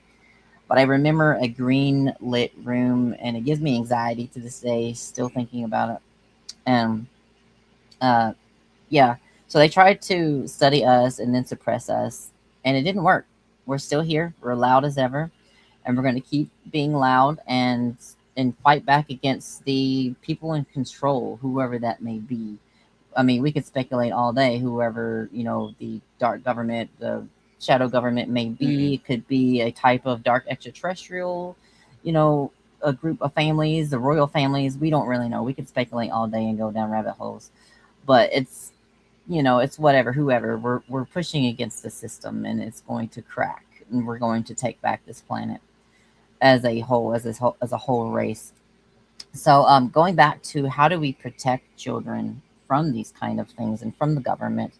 That's a good question. I've never really thought about it, honestly, at that level, but it's like, well, it's hearts and minds, isn't it? And if you take education just as a blueprint, 4 or 5 years old, taken away from your family and then put into a room with other people at a desk, and then one person who's the voice of authority, and then you get this self-policing. Do you remember going like somebody's been a bit naughty and everyone's got so there's this self-fulfilling thing.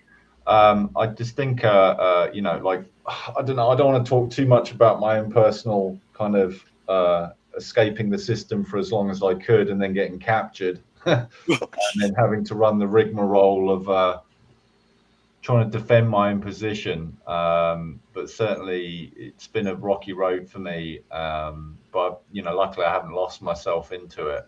That sounds more ominous than what it actually is, I imagine. But I do have missing time in some institutions and facilities. Jay has also missing time as well. We've talked about this at length. Seen some strange things. But yeah, you're right. I think there's been a conversation, there's been some discussion on the sensitive nature of kind of taking children and putting them in these programs, children into certain government programs and utilizing them against their will, and what with current revelations happening in mainstream and alternative medias, I'm hopeful that those things will stop and be seen for what they are. The reality of nature is nature, and we should be nurturing nature. That's right. And like I say in my documentary, mini documentary video, it's all about getting into nature and feeling that oneness with everything, and like that's how you start to understand the connection to everything and how everything is God's source consciousness. But yeah, to protect the children, we first need to get these things into the light and to say, hey, these things are real, So how do you protect the children against a force that's sneaky and you can't see it happening right in front of you? So we need more people that are more psychically in tune, that can fight against this kind of psychic warfare, that can detect these kind of things. Better information. Yes, so I think having star seeds, like people like us, type 2 hybrids, maybe we also have jobs to protect the children too, like to be more sensitive to people coming after them in the schools and stuff, and anywhere children are, we can train ourselves to be more sensitive in that area, and then we can train other humans to be more sensitive in that area, and then we can fight back against that system going on. But I think that program, honestly, I think it's starting to die down anyway, because they've hit a brick wall where they can go with it, and now it's coming to light. Now they're backpedaling and they're trying to cover up stuff, and they're trying to move things around, burn the paperwork. They are scattering like cockroaches right now, and they're like, "Where are we going to move this to? Where are we going to move?" I can feel it. I can feel it in the background. They're struggling, but they also have this sense of confidence as well, and that confidence is going to be their downfall. They think they got everything under control and that they can hide this for as long as they want, but it's going to fall. It's going to crumble because disclosure is coming from us and the ETs. The ETs are going to start showing up more the more we prove that they're real and getting people ready, and that's going to cause people to be more aware of what's going on and get the truth. And they're like, "Oh my God, we've been lied to this whole time. They've been kidnapping children," and like that's going to cause an uprising. And I'm not one for encouraging violence, but we need to do this in the most constructive, peaceful way as possible. Let's just put it that way.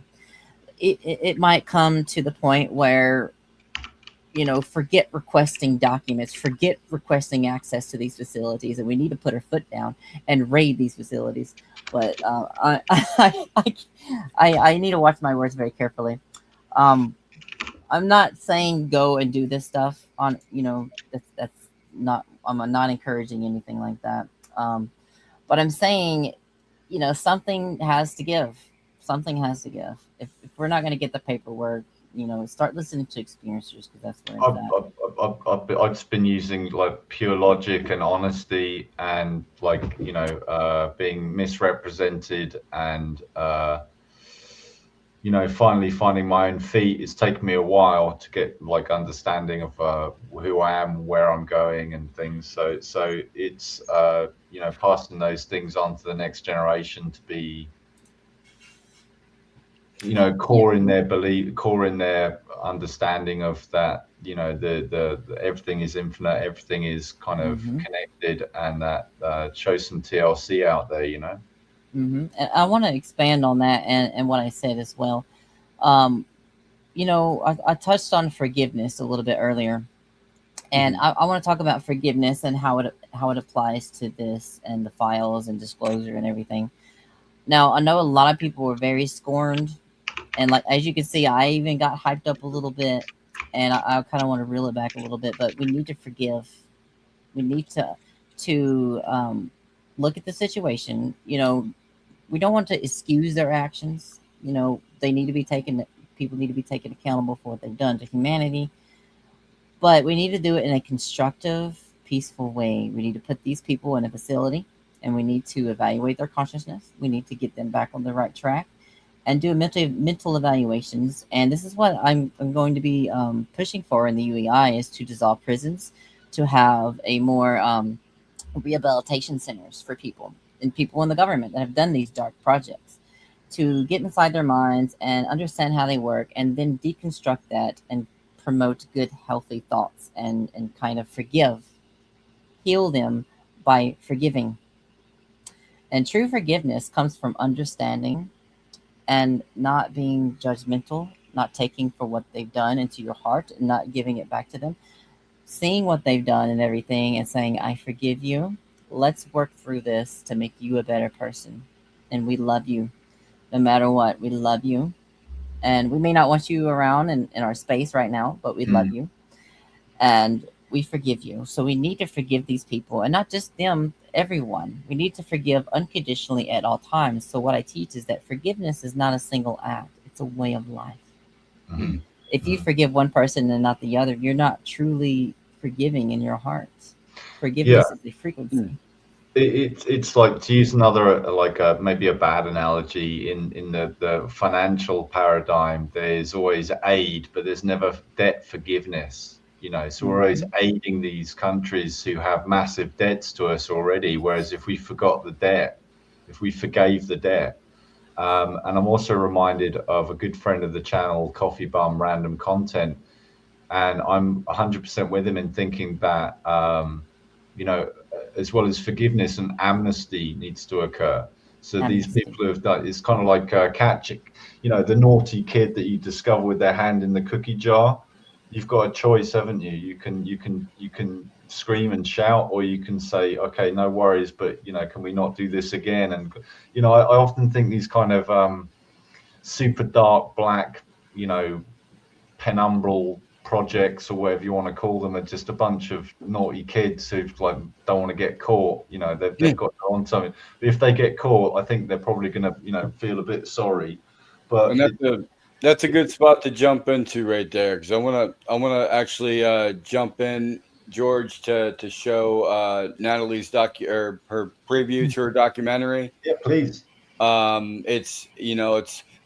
It's a beautiful documentary, beautiful story, and I believe it needs to be told. So let's go ahead and we'll show it here on the screen. Here's the preview of Nadalee's documentary.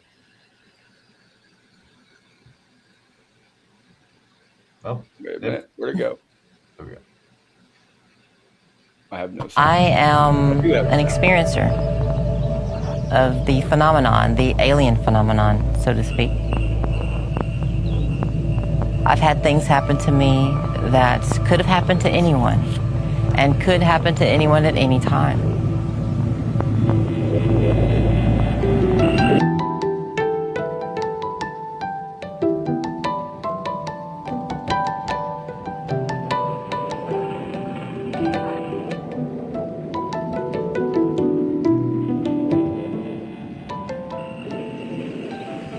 We all have different jobs on this planet, and some are harder than others.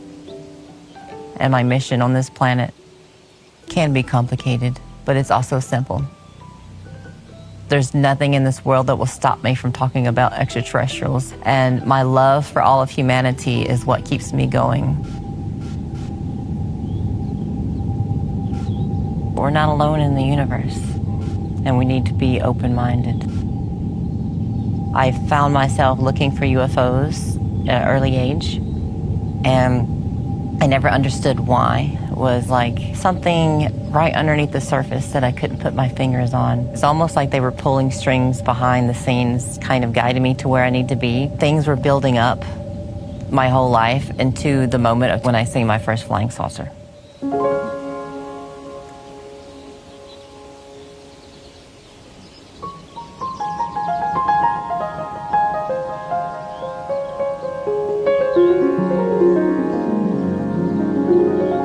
December 23rd, 2008, I was standing out in my yard facing the south, and I had my tripod with me. But I looked to my right, and I saw it, about 20, 30 feet in diameter, just a dark silver metallic craft, flat bottom, dome top, just floating there right above the ridge. And my whole world stood still.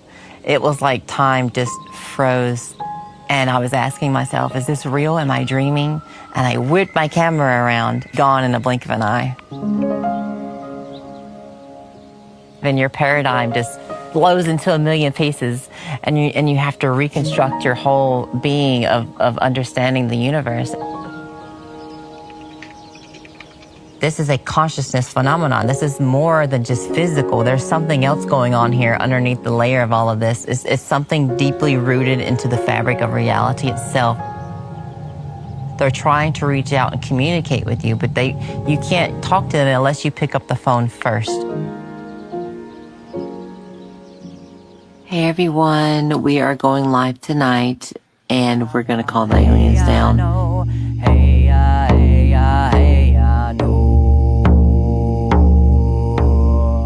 So I just filmed them for myself mostly. But when I started TikTok, I started gaining followers. I started gaining people who were interested in the phenomenon. I take the people out there and I show them what's out there, and I show them how to call them down. I teach them the techniques and how everything is connected and how to love themselves, because that's where it starts.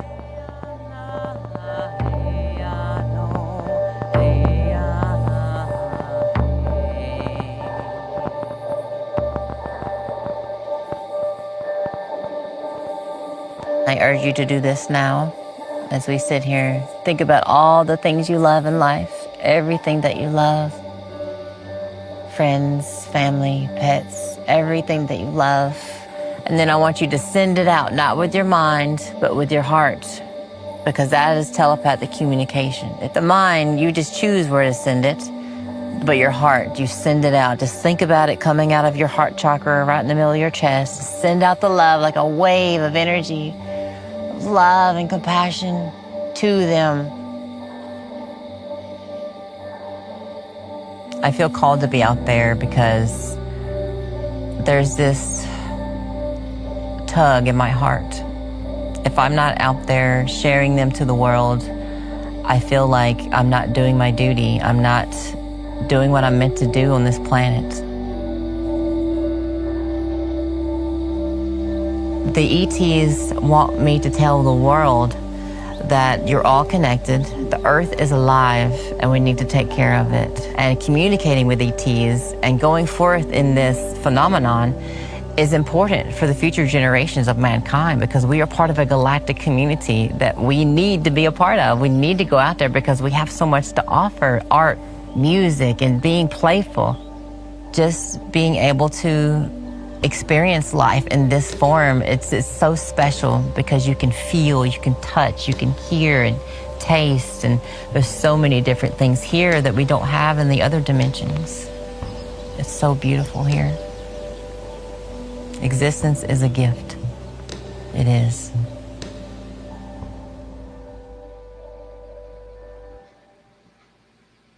It's a great, awesome clip. Really well produced, really well shot, really well, good, amazing message as well, Nadalee. Yeah. Yeah, good job. So to kind of wind it down into a good, good message. Do you believe humanity is on the verge of a consciousness revolution? And what message would you give to intuitive children listening today?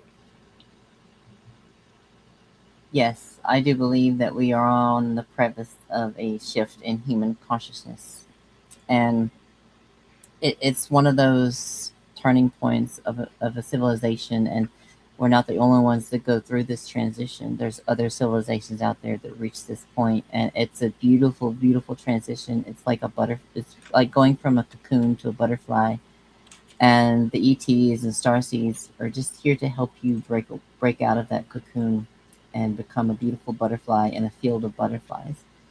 And when it comes to a message to all the sensitive children out there with abilities, or anybody with abilities, is patience. Have patience with people. It's going to take some time for them to swallow this pill. And it won't happen overnight, but be consistent, be patient, be loving and forgiving. And whoever doesn't accept this information, whoever doesn't believe you, oh well. Oh well.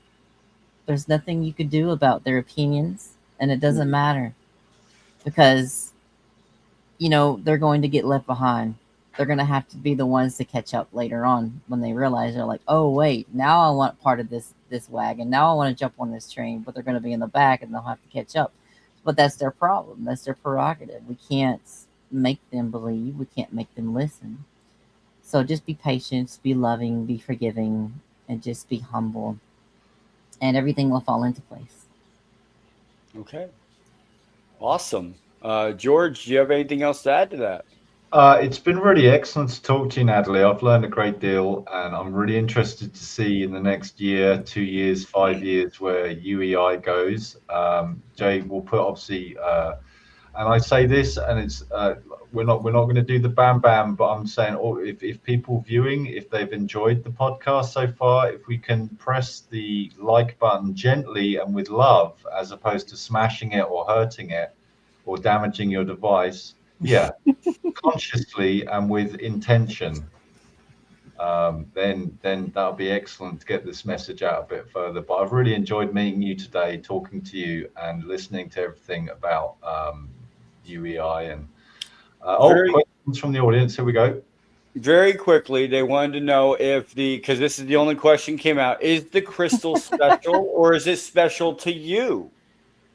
Well, I'm a Pisces, and I love water, and I love opal because it looks like a nebula. I don't know if you can see, but opals have water in them. But I think I just love opal, and it has water in it, and it's just I'm really connected to opal. There's no real spiritual connection, though. You can imbue physical objects with your consciousness if you'd like, but I don't really. My whole life I've really drawn to wearing headbands, and I can actually take it off, but I don't want to because it might mess up the magnet thing I have set up. But I can switch it out with other stones. Oh, wow. But I've always been drawn to wearing headbands, and opals is one of my favorite stones. Thank you, Dee, for the $2. Yeah, thank you. Nice. Then thank you for the explanation, Nadalee, there as well for our audience. That's great. I like opals, like fire opals as well. Yes. Nice. Yeah, 100%. Thank you for being here, Nadalee, and I can't wait to have you on again for the next, updates. Come back for updates. If I could, can I sing for everyone? Just a little ending song. Okay. This is light language, music directly from source consciousness itself. I am merely the instrument.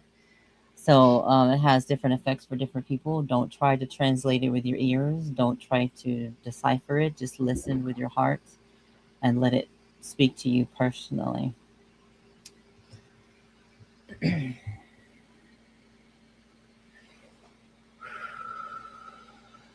Man sonatrona manaha so masanato natron sona heyahana haneahum ontrotoso so anasa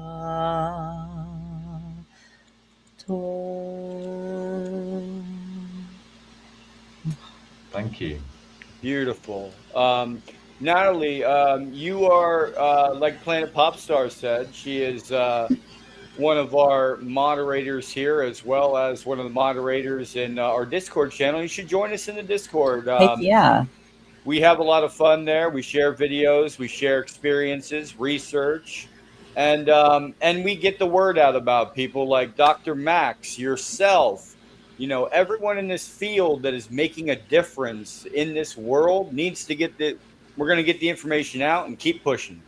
That's awesome. And I just, the UEI just became a member of a big network of other organizations real recently. So that's nice too. And I can share that network with the Discord and everyone else too. Cool. I look forward to it. Thank you. Beautiful, Nadalee. Thank you again for being here, and we'll have you on again soon. Thank you so much, guys. It's been a pleasure. Okay. That was Nadalee Hill, George. Oh man, it was wonderful to have her on.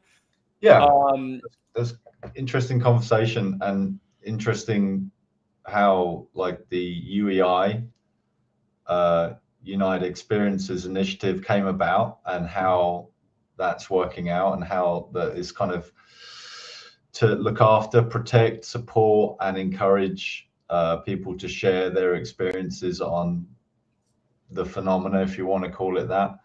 100%. So yeah, I really enjoyed that. Yeah, and what we're doing in this channel, we're pushing out information from actual researchers, scientists, experiencers, people in the field, on the ground doing the research.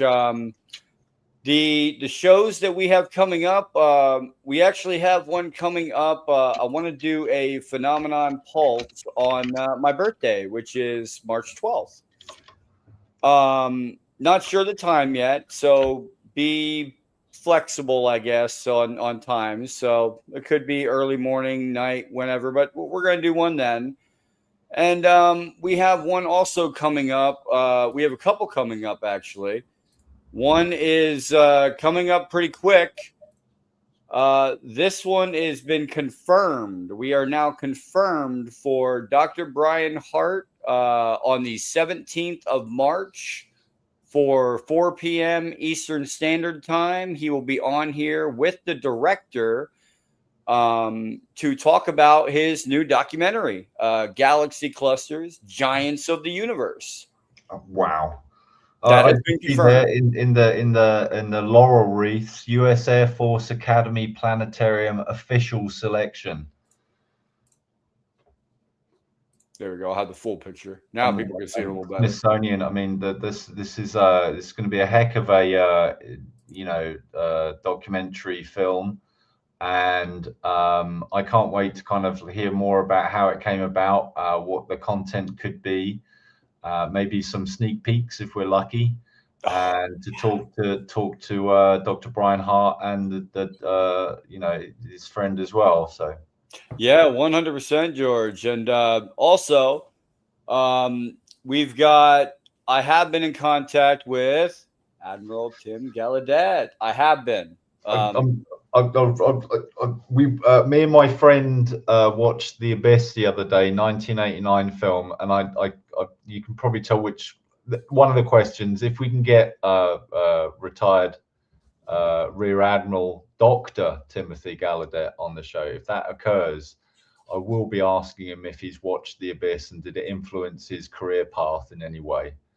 100%, George. But I talked to him. He said his book is coming out sometime in August now. They're pushing it back a little bit, but he's thinking June or July time frame. So we're still working out details, but it's looking pretty good, George. Looking pretty good. Yep. So that one right there. And then we have something coming up, which keeps getting pushed back, but we love the brothers to death. Tedesco brothers, live investigation with them. It does keep getting pushed back, but they keep getting more things put on their plate. So as soon as they have an opening, we'll give you that live on the podcast.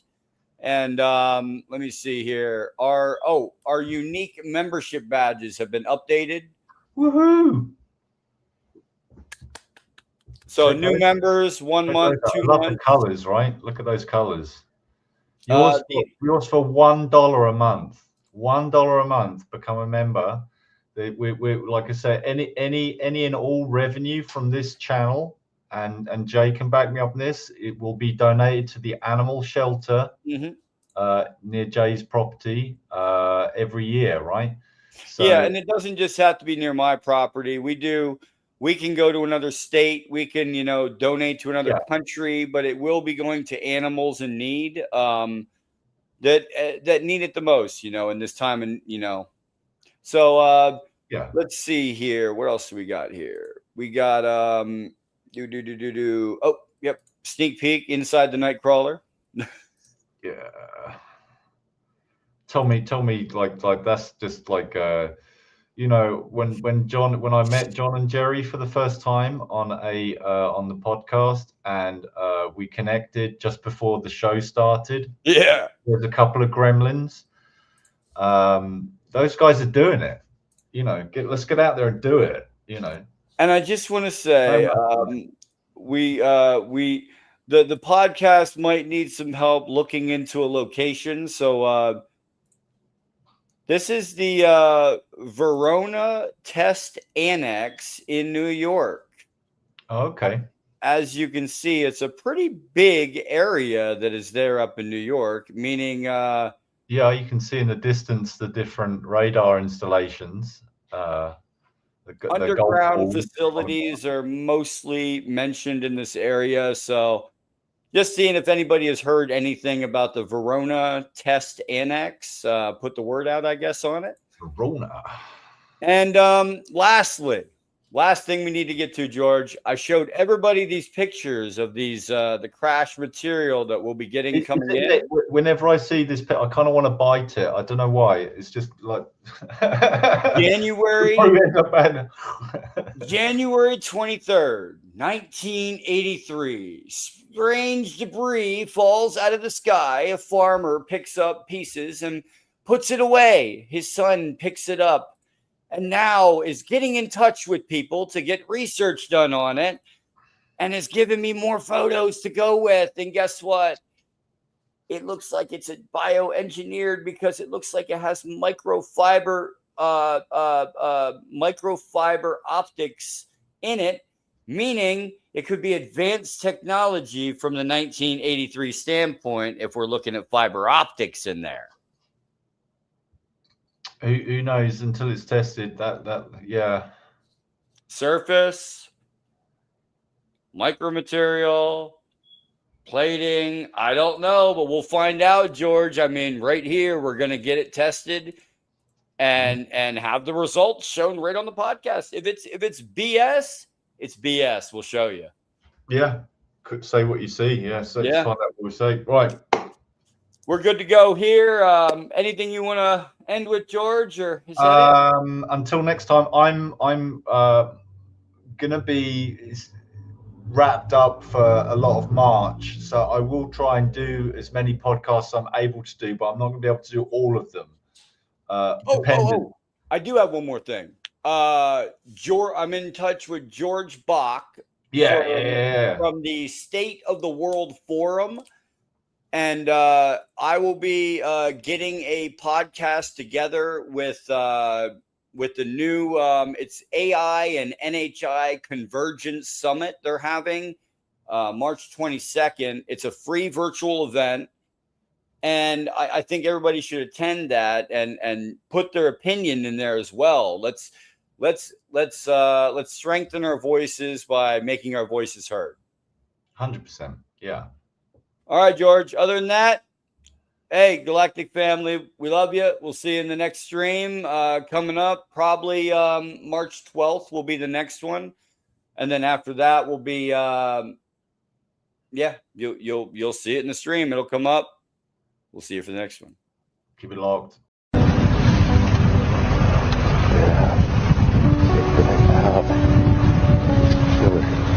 Thing is real.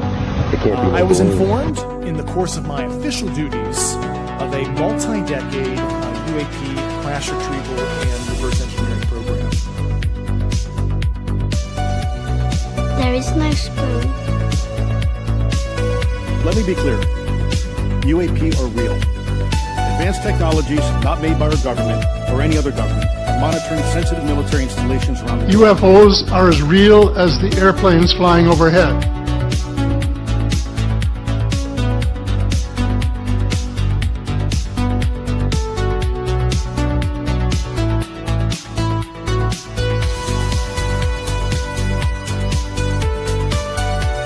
Hello, my name is Nick Pope, formerly from the British UFO Desk, and you're listening to the Galactic Family Podcast. The signal has been received.